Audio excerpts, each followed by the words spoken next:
right, this is kind of part 2 to that video of Isles of the Gentiles, but I'll probably call this maybe Ships of Tarshish, mix in bloodline. We'll explain that a little bit more too. But anyway, just thought this was interesting here. We've been talking about this Tartarian thing. You can see that and this is a book, it's just basically, it's British Israelism. All right, we've talked about that plenty. But anyway, it's basically saying, that the Black Sea, Tartary, so they're mentioning that within this concept of the 10 tribes. You see that? So there's another proof for you that you always see these 10 tribes, the 10 kings reigning with a whore for an hour, and that is Tartary, the Tartarian conspiracy, I should say. So I want to draw emphasis to this concept of, bloodline / tribe, where it's lost its meaning today. And actually, I'm going to get into that a little bit later, but basically you see this concept with, without the remission of, or shedding of blood, there is no remission or sin, or the life is in the blood. You could say, life's in the bloodline, whatever.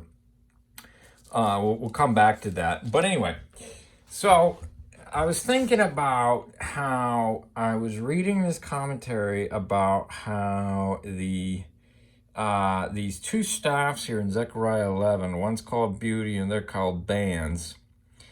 And I was thinking about this concept, like look at that. One of the pillars, that's Boaz, right? Pillar of beauty. So I'm thinking, oh boy, there you go. Sounds awfully familiar, right?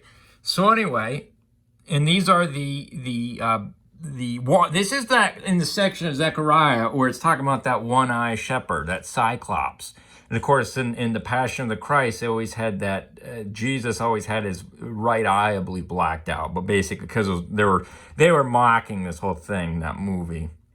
But anyway, I was thinking about this, and then you click on the bands, okay? Click that word, because that's the other one.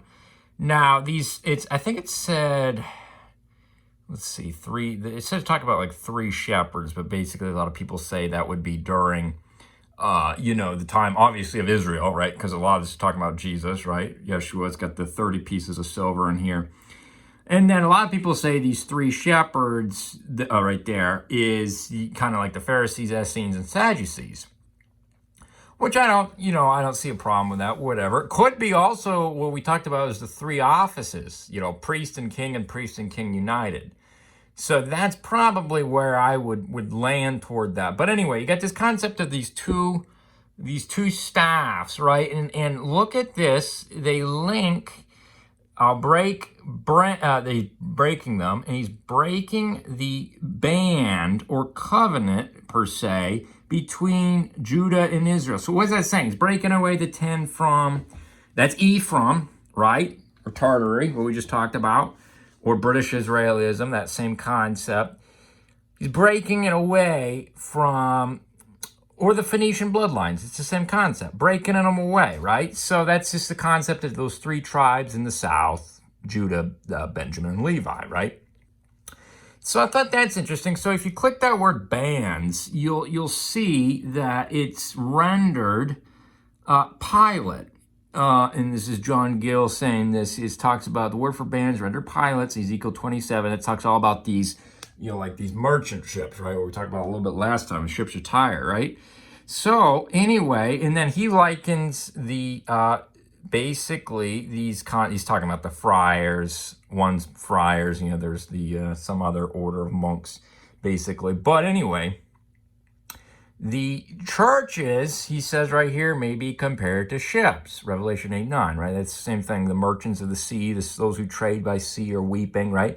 So anyway, so you click that word bands, and you'll see that it's pilot, seaman, shipmaster, same thing, and then you follow that link, and then you'll see that's where it's here. It's rendered, bands right here, right? So to bind, and then I was thinking, oh boy, that sounds a lot like a fasciae, right? You got the same thing right there. You got those 2 pillars, right? Those 2 fasciae. So anyway, thought that's interesting because it's talking about, these ships of Tyre, and of course that would be Hiram Abiff and trying to weasel his way in. We've talked about that plenty on my other one. Watch that, Hiram Abiff and King Solomon 666. But basically, you see this concept where Jehoshaphat, and that's the Valley of Jehoshaphat, that's very apocalyptic. He's sending the ships to Tarshish, but they were broken at Ezon Gaber. Okay, well, I think the ships would come around every 3 years, I think. But that's rendered backbone.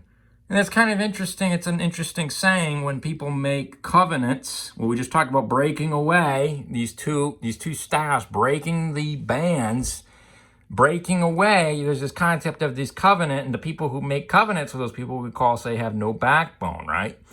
And then, of course, the Valley of Jehoshaphat, like I said, is a very apocalyptic place, right? That's where it's kind of likened to Armageddon. But anyway, so there's this concept of you have ships as being churches, and then that gets in the concept of, walking planks. So if a ship is a church, then what is, okay, like let's say like a bloodline or a tribe. Okay, so this is where I want to make that segue, because you hear if a ship is a denomination or a church, and of course the church has become Babylon, so then you're supposed to break away from the church, what we just talked about there, and that was in Zechariah 11, right? Breaking those two staffs. So the question is, you break away, you walk the plank, and then you get into, from there, you go into tribes or bloodlines, right? So now I want to make that segue because, why, in any denomination, you have both Jacobites and Edomites, right? Jacob and Esau's.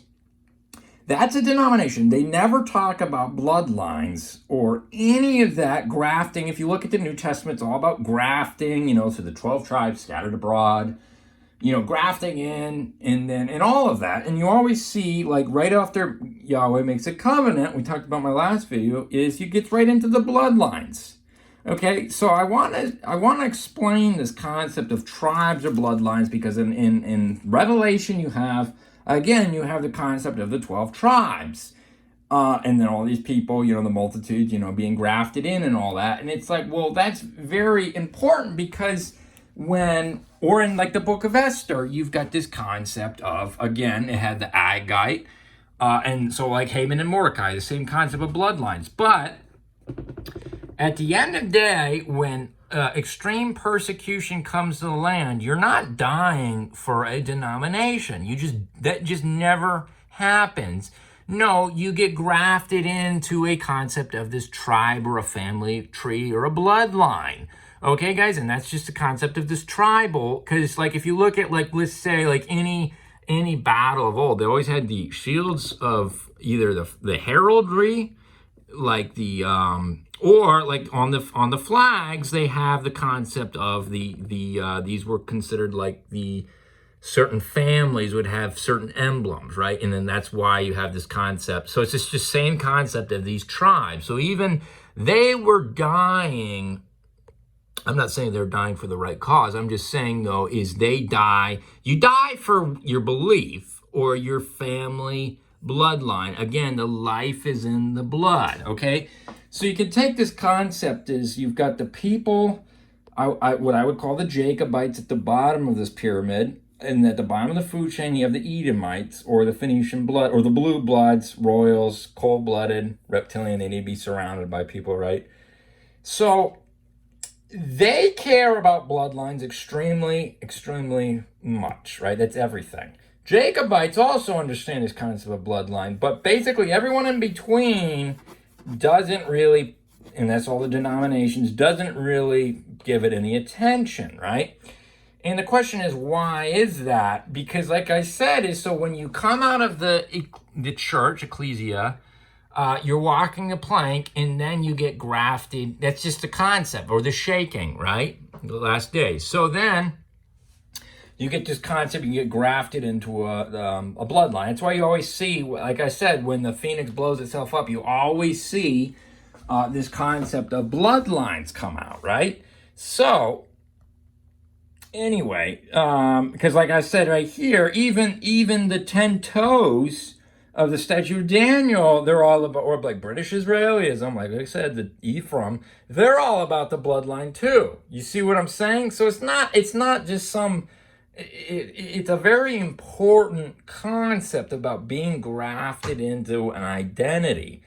Okay, so then that's just the concept of basically, you have the branch here, which I always thought this was interesting, is when Absalom died, you look up those three, because Absalom is a type of the devil, or he's also a pontifex. See that? Because he was hanging from the tree between heaven and earth. Well, we've talked about that plenty. That would be concept of that's what he did. He sat in the gate and he offered judgment to the Israelites ahead of David. So that's what the devil did. But anyway, those three darts are considered three tribes. If you look up the word for dart, you'll see that it's actually the same thing for tribe. So I was thinking about in Revelation right here, on that sixth plague or the sixth trumpet, you have the horse having a breastplate. If we're going to keep breastplate, it's an idea that it could be of these three tribes, the three southern tribes of Judah, Benjamin, and Levi. You see that? Because if you look up these words,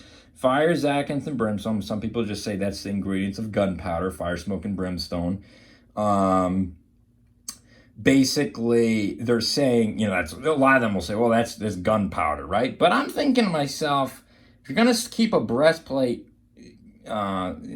concise with the symbolism, where else is a breastplate? It's going to be obviously in Exodus 28, right? So if you look up the fire, smoke, and brimstone, or zakinth, I should say, it's this concept of that third, okay, zakinth, agate means flame, okay?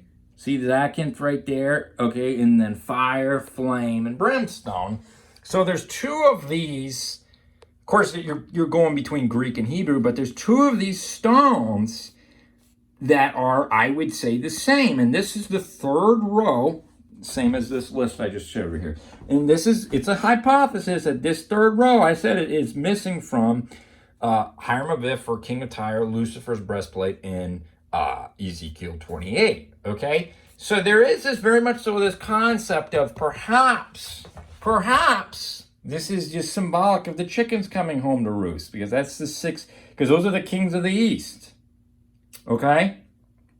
So there's an idea of that as well. But anyway, so like I said, when extreme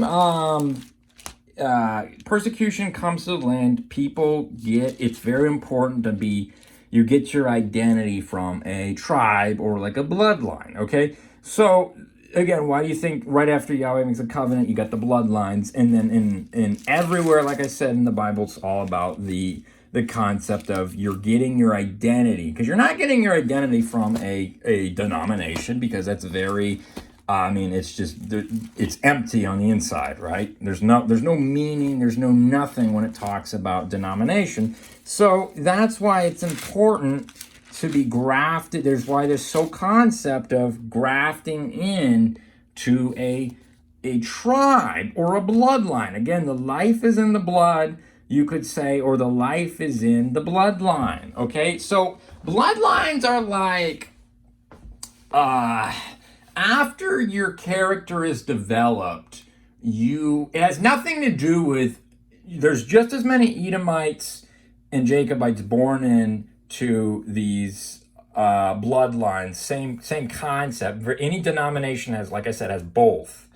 But once the Jacobite develops his character, he associates himself with one of the other birthright. You see how that works? So it's an after the fact concept. So if you're a royal, say born into the Phoenician bloodline, royal bloodline, and you don't like it, let's say you're a Jacobite, what do? Rather than be crowned king, no, you run out of there. But then you also have a Jacobite who's born more in this bottom rung, who likes the idea of the blingy things, who likes the idea of a physical birthright, just like Jacob and Esau. Esau was attracted to the physical. So they become grafted into the Edomites and vice versa if they want out. You see how that works? So that's what I'm saying is denominations, doesn't matter what denomination is going to carry both bloodlines until they jump ship. You see how that works? And that's the concept. That you could just say that's just where this concept comes from. It's an after the fact idea. Hopefully that makes sense.